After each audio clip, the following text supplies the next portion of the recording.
Selamat pagi, Bapak Ibu dan Oma Opa sekalian yang dikasihi Tuhan. Jumpa lagi dalam persekutuan usia indah pada pagi hari ini. Tentunya semua sehat-sehat bukan? Puji Tuhan. Semua karena kasih setia Tuhan dan kemurahan Tuhan. Kita akan memulai persekutuan pagi ini.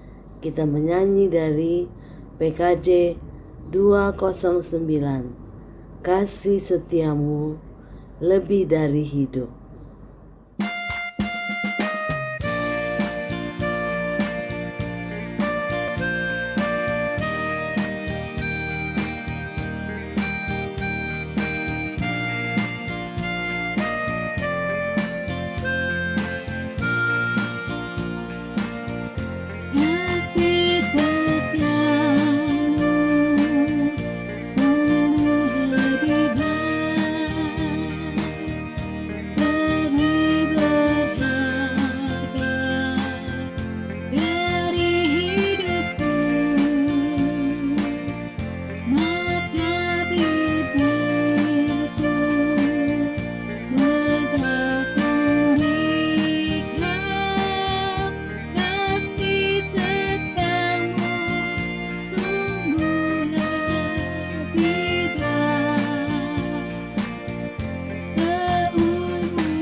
Oma Opa sekalian dan Bapak Ibu, mari kita membuka persekutuan kita dengan doa.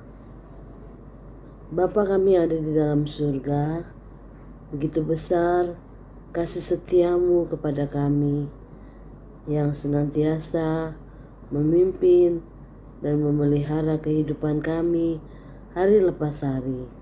Saat ini kami ingin memulai persekutuan lansia kami. Mohon Tuhan pimpin dari awal sampai akhirnya. Terima kasih ya Bapa, sertai kami semua. Dalam nama Tuhan Yesus Kristus, kami berdoa dan mengucap syukur. Amin. Bapak, Ibu, dan Oma Opa sekalian, mari kita lanjutkan pujian kita dengan bersyukur kepada Tuhan atas segala berkat-berkat yang Tuhan sudah limpahkan kepada kita. Segala kecukupan, keluarga, teman, persekutuan. Mari kita naikkan pujian ini dari NKB 133 bait pertama sampai ketiga. Syukur padamu ya Allah.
Bapak, Ibu, dan Om Opa sekalian, sekarang kita akan mendengarkan firman Tuhan.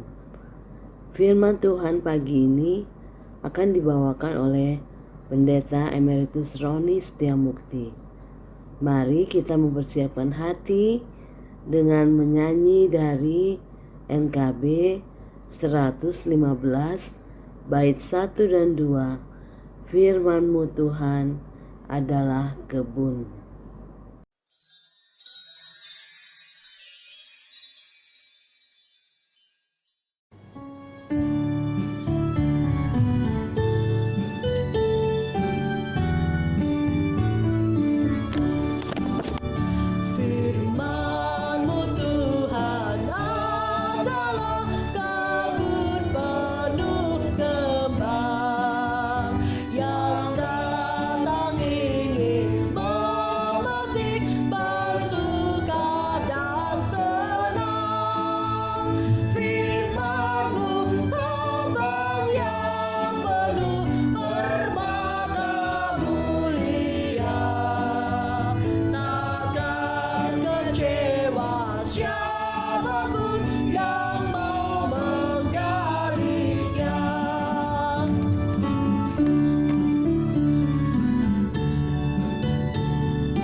Shalom Opa Oma, selamat pagi.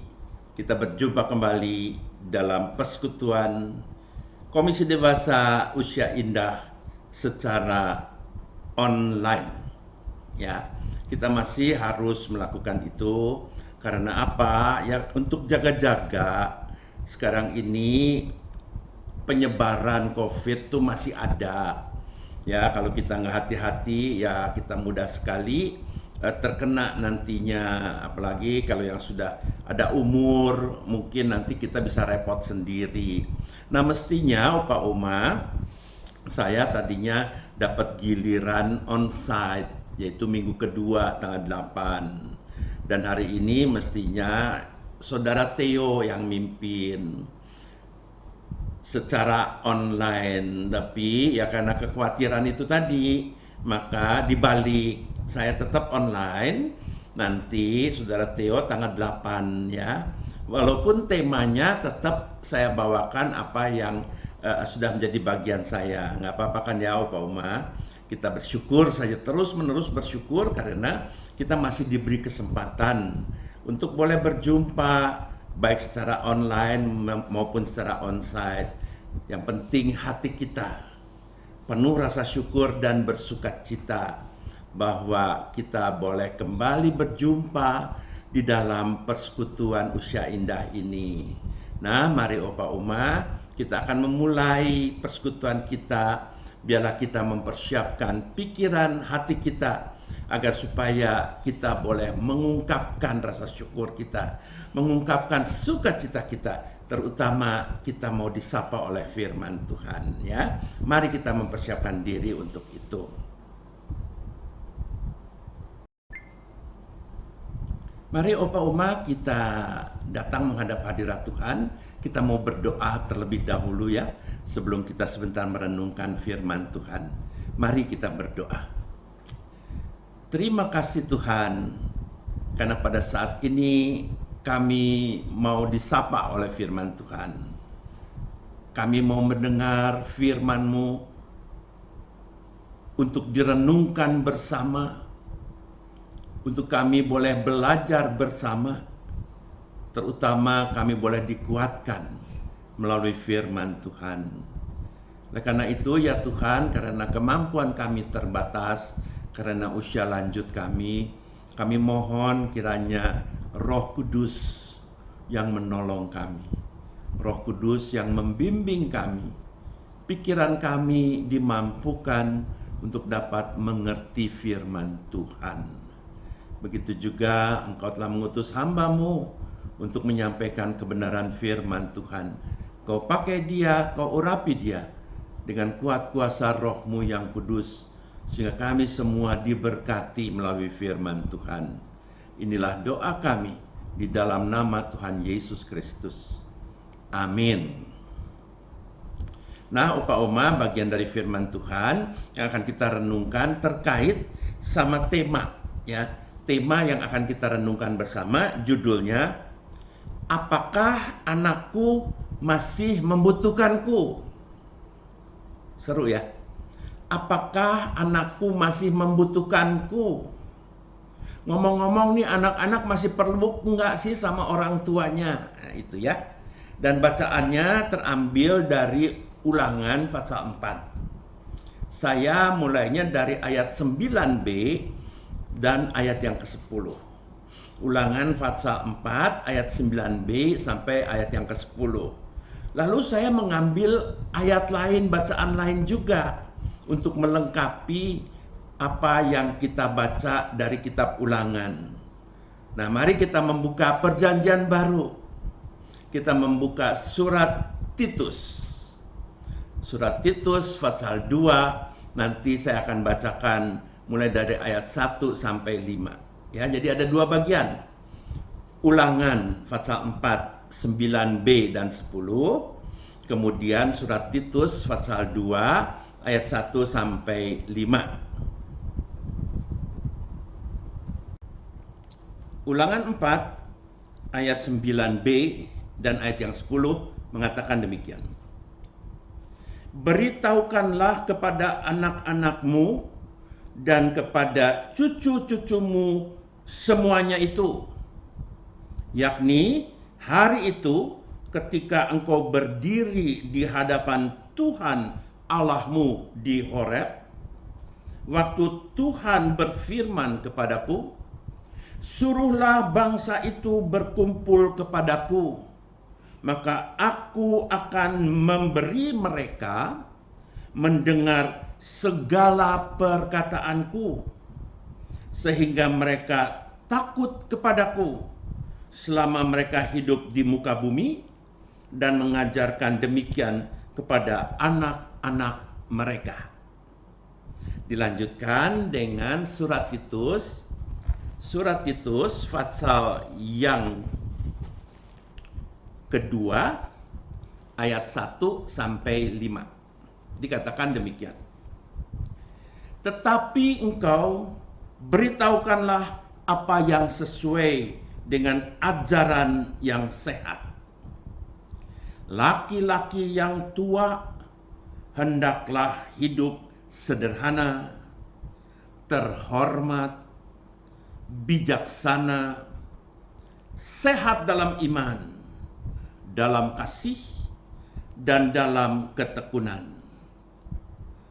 Demikian juga perempuan-perempuan yang tua, hendaklah mereka hidup sebagai orang-orang beribadah.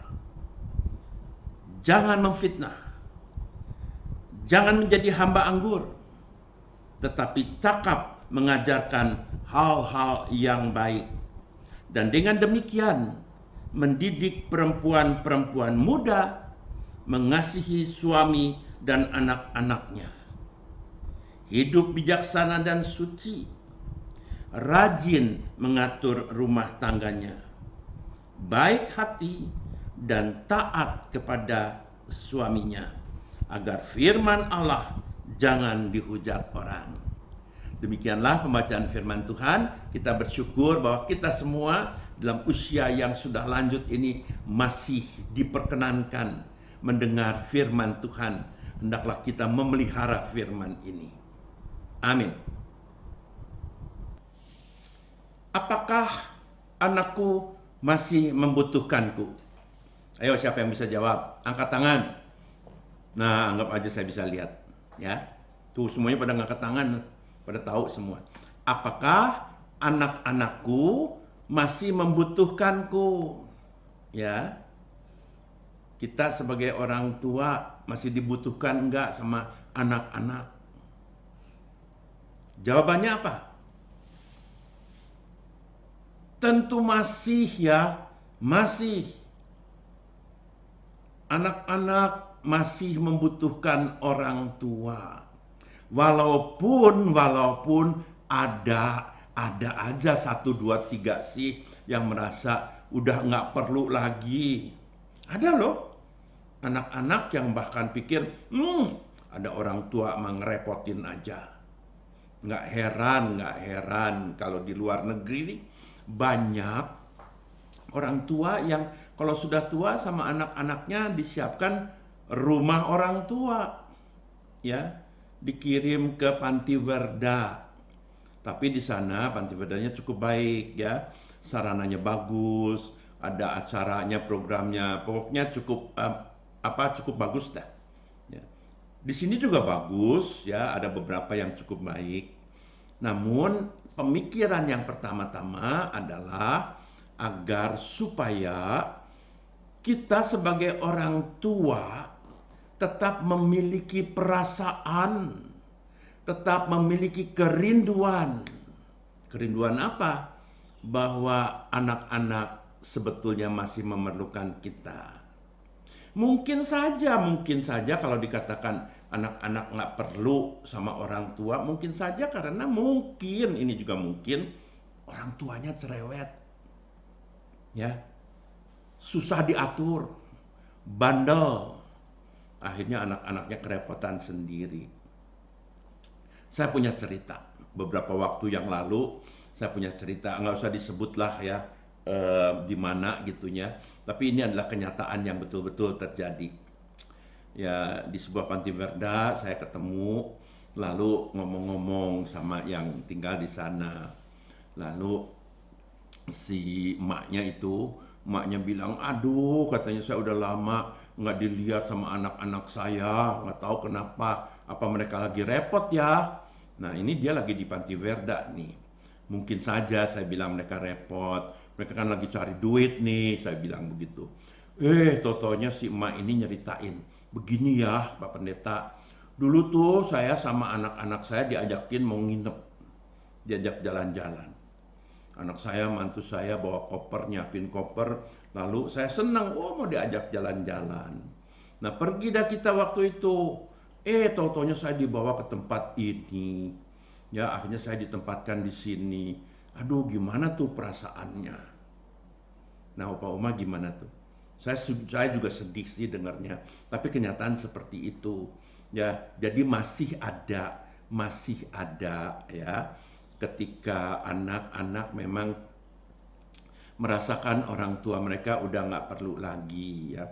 Tapi mari kita melihat sesuatu yang sangat mendasar. Yang sangat mendasarnya gimana?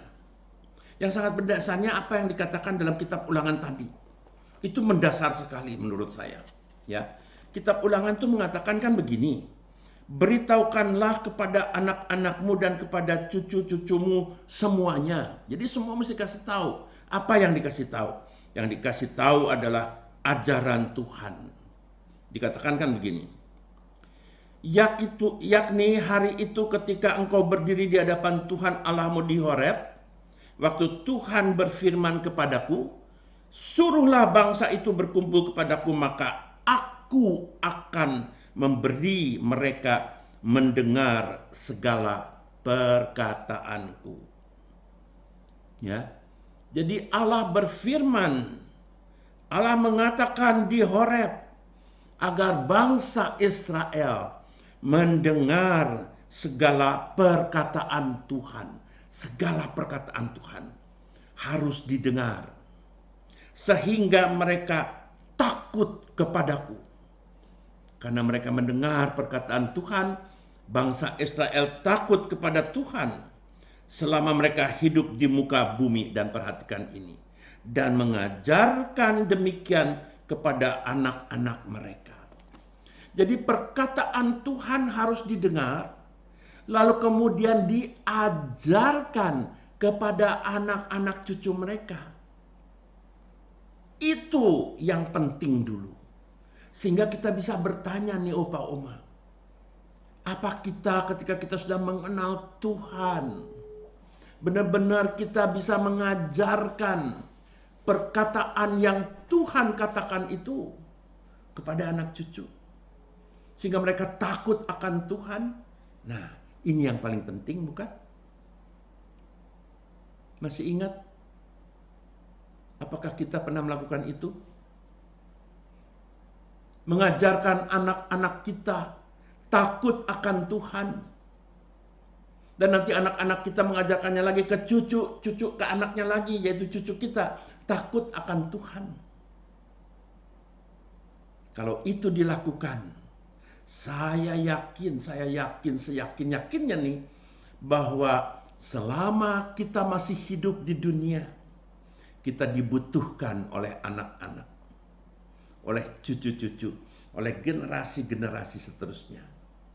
Karena itu menjadi tanggung jawab kita. Kita nggak boleh melepaskan tanggung jawab kita kepada mereka selama kita masih hidup. Dan tidak boleh kita menelantarkan anak-anak. Iya,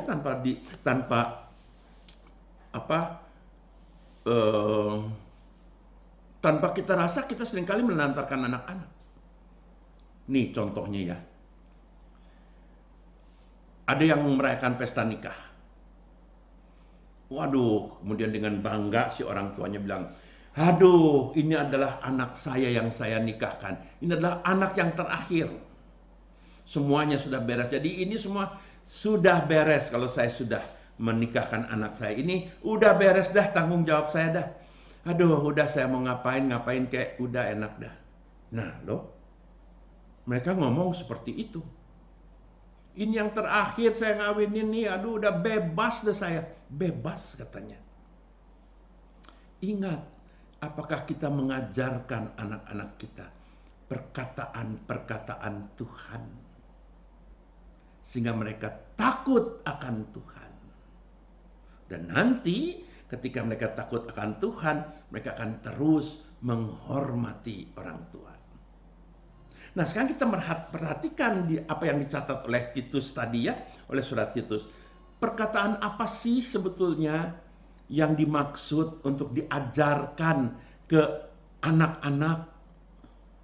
Dikatakan di dalam Titus 2, tetapi engkau beritakanlah apa yang sesuai dengan ajaran yang sehat.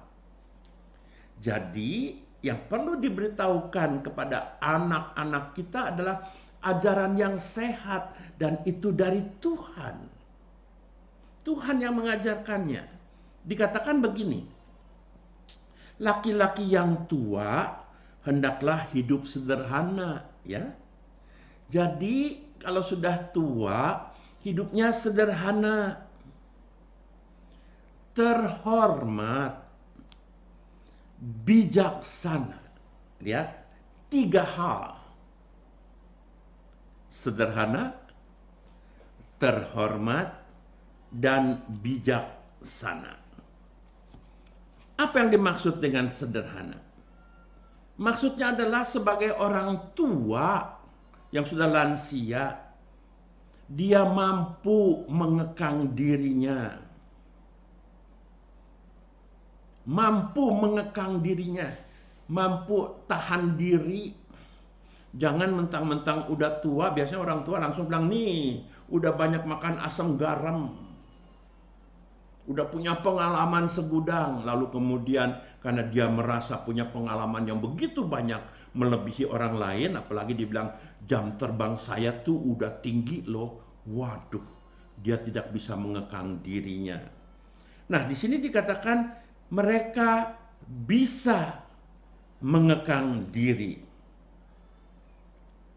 Ya tentu saja mereka harus bisa, karena selama mereka hidup, mereka telah mengenal, tahu akan kesenangan apa yang boleh dan yang tidak boleh. Mereka tahu apa yang harus dilakukan, apa yang tidak boleh dilakukan. Bahkan mereka telah belajar dari kehidupan selama mereka jalani hari demi hari. Itu yang dimaksud. Mereka harus hidup sederhana, terhormat. Nah, di sini digambarkan agar supaya para orang tua dia bisa berlaku serius, perilakunya serius, nggak sembarangan. Jangan perilakunya itu justru menyakiti hati orang, merusak kebahagiaan orang lain. Tetapi dia harus tahu kedudukannya, di mana dia berada. Apalagi kalau dia takut akan Tuhan, ya, maka dia akan terus mendekatkan diri di dalam persekutuan dengan Tuhan. Tidak akan meninggalkan persekutuan dengan Tuhan. Dan inilah yang dikatakan dia memiliki sifat yang terhormat. Kemudian bijaksana. Wah, bijaksana sih iya harus ya. Orang tua, kalau orang tua nggak bijaksana apa jadinya?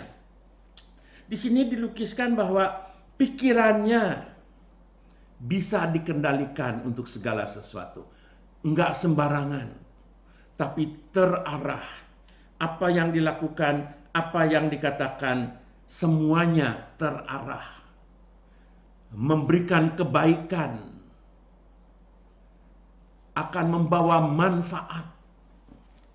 Jadi, pria tua, nah ini ya, ingat, dia harus sederhana, terhormat, dan bijaksana. Lalu kemudian ada lagi, dikatakan mereka juga harus punya 3 ciri. 3 ciri yang sehat. Dikatakan di dalam kata-kata berikutnya, demikian juga mereka harus sehat dalam iman, dalam kasih, dan dalam ketekunan. Jadi ada 3 sehat. Sehat dalam iman, sehat dalam kasih, sehat dalam ketekunan. Ya. Seorang yang hidupnya dekat dengan Kristus, dekat dengan Tuhannya, maka ia akan menunjukkan semua pengalaman-pengalaman hidupnya selalu berdasarkan imannya kepada Tuhan. Jadi iman yang sehat akan menunjukkan bagaimana dia bersikap, berperilaku. Sehingga melalui iman yang sehat ini, dia juga bisa mewariskan imannya kepada anak-anaknya, kepada cucu-cucunya, kepada generasi penerus. Dia harus sehat di dalam kasih. Ya, kalau udah tua tuh jangan membeda-bedakan. Ya, jangan lebih sayang ke si ini, lebih sayang ke si itu. Akhirnya kasihnya dibeda-bedakan. Itu harus kita perhatikan. Seharusnya di dalam usia tua kita juga harus mengembangkan kasih kita. Ada sikap toleran yang penting. Kemudian juga kita harus mengembangkan sikap simpati kita terhadap mereka-mereka yang mungkin bersalah kepada kita. Inilah sehat di dalam kasih. Ya, kita peduli ke orang lain. Kemudian sehat dalam ketekunan.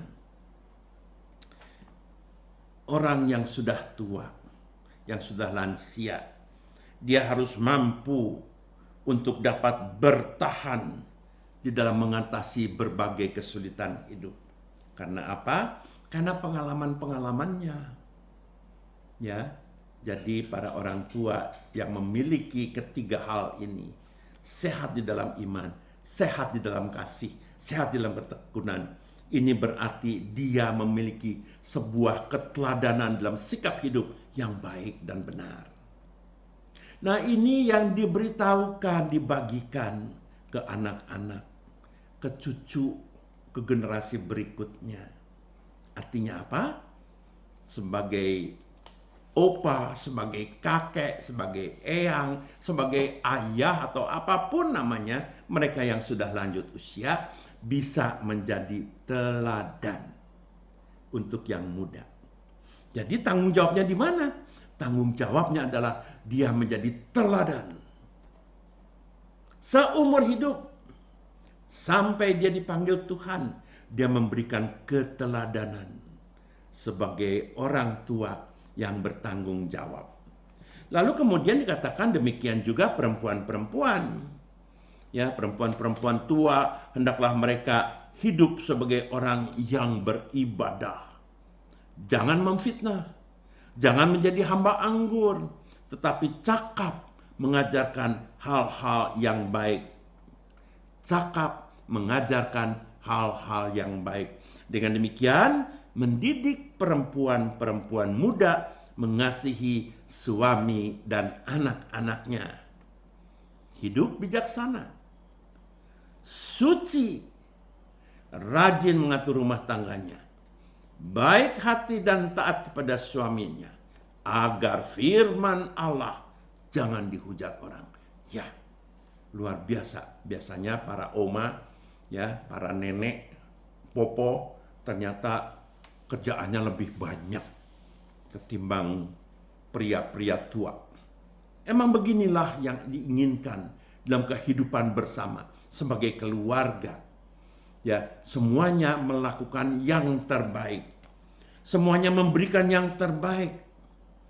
Apalagi perempuan tua menunjukkan dirinya sebagai orang yang beribadah. Artinya ia hidup khusus bagi Tuhan. Fokusnya kepada Tuhan. Dan kalau ini dikerjakan, ini dilakukan, banyak orang akan melihat bahwa keluarga ini, baik si opanya, si omanya, si kakek, si nenek, engkong emak. Mereka hidup takut akan Tuhan. Dan kalau ini menjadi sebuah keteladanan, menjadi sebuah panutan, maka anak-anak, cucu, mantu, dan semua generasi penerus juga diajarkan takut akan Tuhan. Itulah tugas kita, tanggung jawab kita sebagai orang tua yang selalu masih ada, nggak berkurang sedikit pun. Bahkan sebetulnya semakin hari semakin banyak dan berat. Kenapa? Karena belakangan ini orang-orang semakin pintar. Saya kadang-kadang juga kalah sama anak-anak saya, cucu saya. Tapi kita, baik saya dan Ibu Diana, mencoba untuk memberikan keteladanan yang baik. Mungkin ada sekali dua terlupakan ya, atau terlewatkan. Tetapi belum terlambat untuk selalu memperbaiki. Dan kalau kita ada kedekatan, yang pertama-tama kedekatan kita dengan anak-anak. Kami dengan anak-anak selalu terbuka. Selalu mengatakan apa yang memang harus dikatakan. Istilahnya mau enak kek, mau enggak kek, omongin saja. Keterbukaan ini membuat kita semua bisa semakin mengerti satu dengan yang lain. Kadang-kadang saya teringat ada beberapa contoh. Coba di antara para orang tua kan, belakangan ini sering kedengar, jangan kasih semua ke anak-anak. Nanti loh, mereka kalau mereka udah dapat semua, kita ditelantarin loh. Kadang-kadang saya mikir apa iya ya, apakah sebegitu mudahnya anak-anak menelantarkan orang tua? Ada loh, ada contohnya. Iya memang ada banyak malah contohnya, amat sangat banyak. Tapi kenapa? Ini pertanyaan kenapa? Kenapa sampai anak-anak seperti itu? Apa salahnya si anak-anak? Saya rasa bukan. Dari diri kita. Bahwa orang tua kita sebagai orang tua, tidak pernah menjadi panutan, menjadi teladan bagi mereka. Ketika kita memberikan kasih kita sepenuhnya, memberikan keteladanan kepada anak cucu kita, mereka akan melihat contoh yang diberikan oleh orang tuanya. Dan mereka belajar dari apa yang sudah mereka terima dari orang tua mereka. Oleh karena itu kita tidak takut lagi. Silahkan apa juga ambil semua. Ya, bahkan kadang-kadang kemudian anak mantu saya juga bilang, ngapain buat ini, kita mau cari sendiri. Wow, saya pikir hebat sekali nih. Ya, kadang-kadang begitu banyak beli ini buat anak, buat mantu. Anak cuma 2 loh, kami anaknya 2. Tapi bagaimana anak yang 4 atau 5, pengen ngasih ini, pengen ngasih itu, waduh bisa banyak. Anak 2 aja udah kerepotan, ini kita udah bagi ini buat sini, buat ini. Tetap, nggak mau kita mau nyari sendiri, waduh, ya. Dan akhirnya apa? Akhirnya dapat kita rasakan sendiri, Opa Oma, ketika kita benar-benar mengajarkan rasa takut akan Tuhan pada mereka.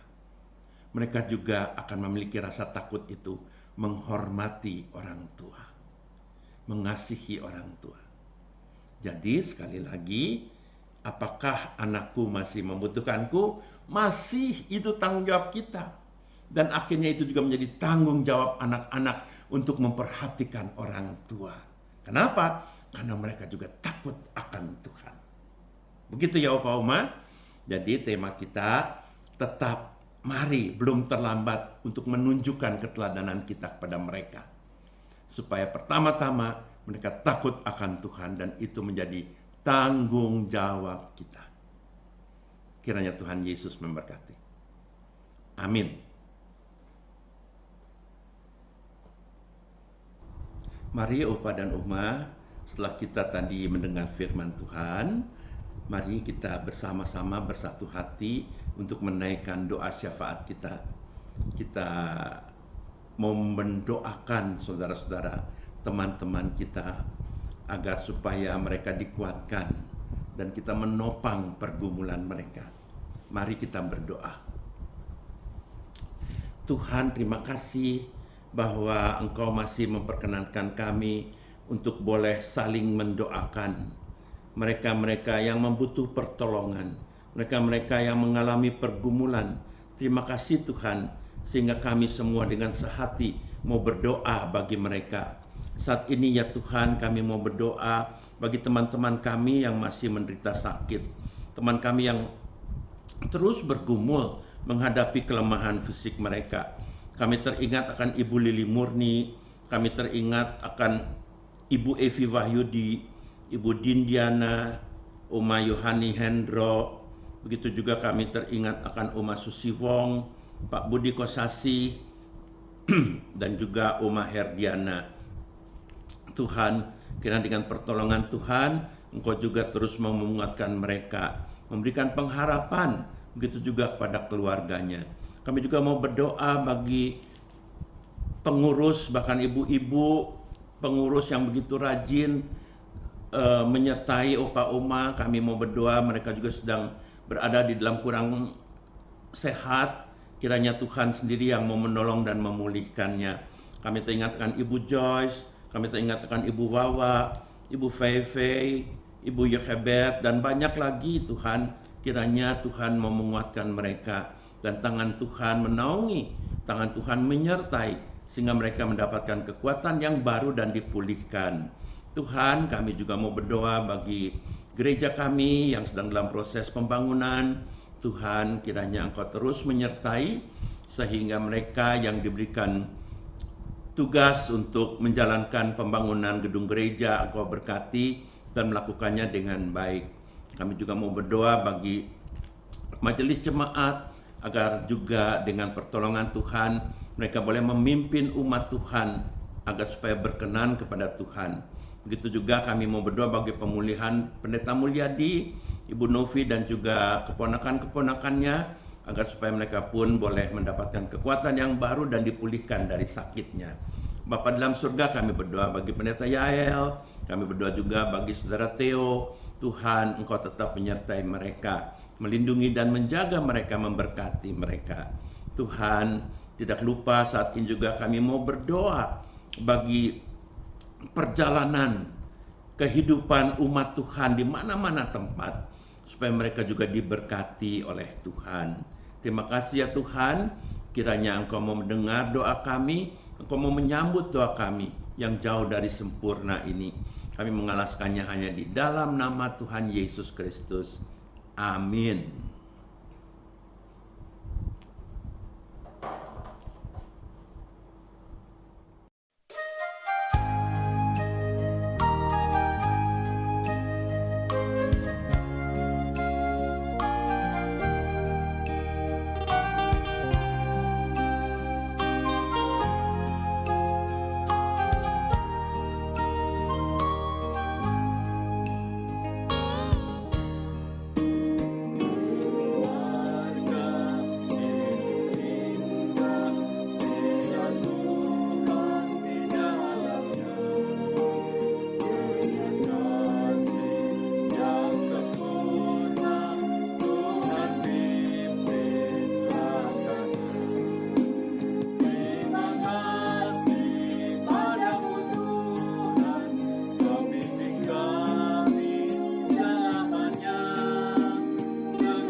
Opa Oma, kita akan mengakhiri ibadah kita, persekutuan kita.